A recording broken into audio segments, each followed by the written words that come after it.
Shalom, Yasha'Allah.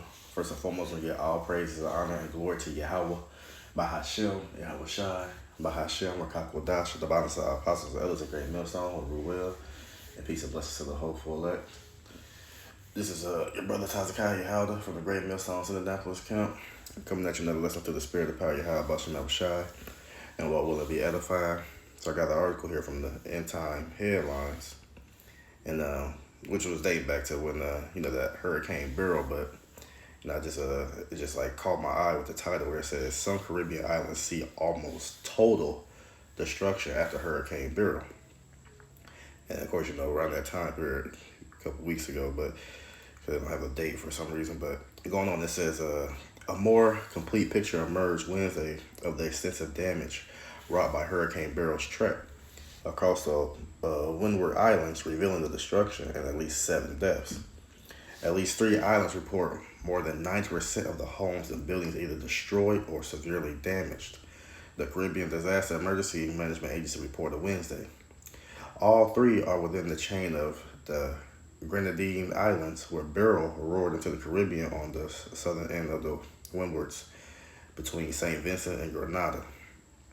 With 19 participating states across the Caribbean, the agency was helping coordinate disaster response on Grenada and St. Vincent and the Grenadines, even as it continued to track Beryl's movements across Jamaica, Cayman Islands, and Belize. It says the eye of Beryl, still a Category 4 storm, raked Jamaica's coast Wednesday afternoon and was expected to pass into Cayman Islands Thursday morning before making landfall in the Yucatan on Friday morning. The damage estimates for the windwards where Beryl made landfall over Caracol are often a very preliminary look, said Elizabeth Riley, the Disaster Management Agency Executive Director.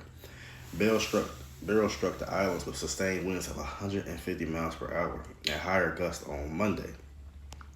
And the National Hurricane Center had warned that winds could be up to 30% higher on the tops of hills and mountains. The impacts of the Grenadine Islands are quite significant, Riley said, leaving residents exposed and vulnerable. Even as recovery efforts began, a tropical wave brought rain and gusty winds Wednesday to the suffering residents. In a briefing late Tuesday after spending more than 2 hours in a helicopter provided by the government of St. Lucia, Grenada Prime Minister Dickon Mitchell described total destruction on the islands of Caracol and Petite Martinique. There's really nothing that can prepare you to see this level of destruction, Mitchell said. It's almost Armageddon-like. Almost total damage and destruction of all buildings, complete devastation and destruction of agriculture, complete and total destruction of the natural environment.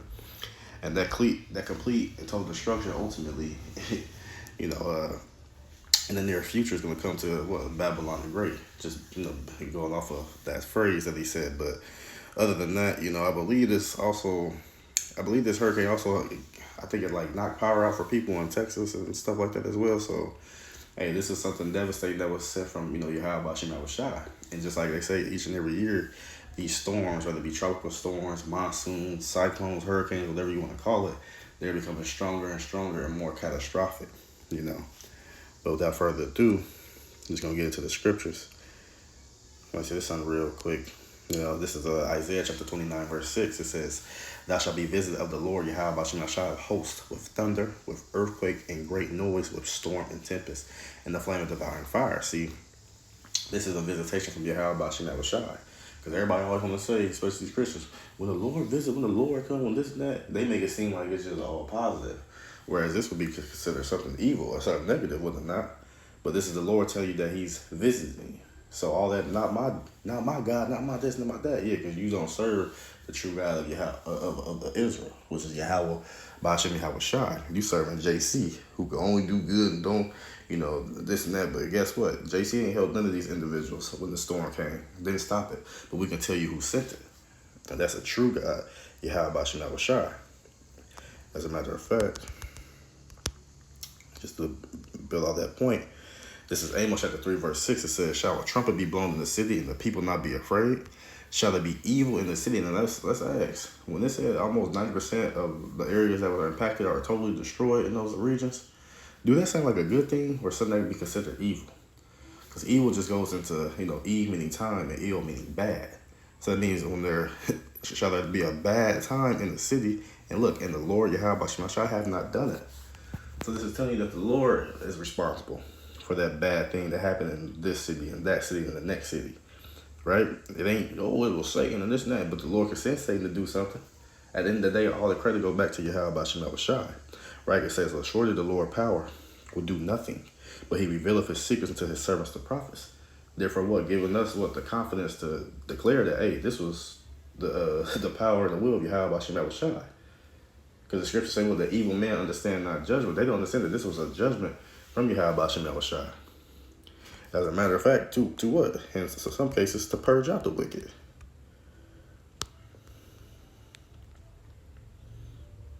Let me see.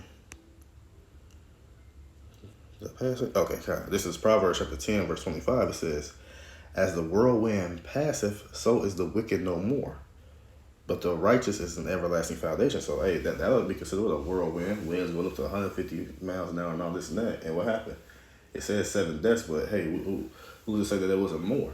And not only was the death, but also, hey, the buildings and all that was destroyed.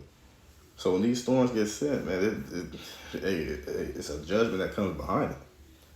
And hey, if you don't get caught up, hey, if you don't get caught up in that judgment, hey, it would be best, it would behoove you to, hey, get your life right the true way.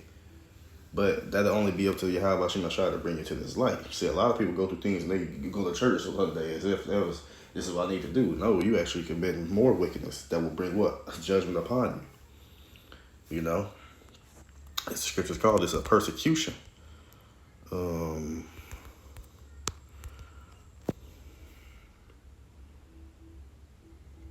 It's like it. And also that term Beryl, oh, come on, man. Let's see if I do it this way.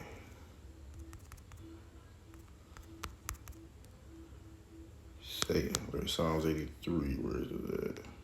Right there, Psalms 83 and 15 to say, so persecute them with thy tempest and make them afraid with thy storm. See, this is a persecution.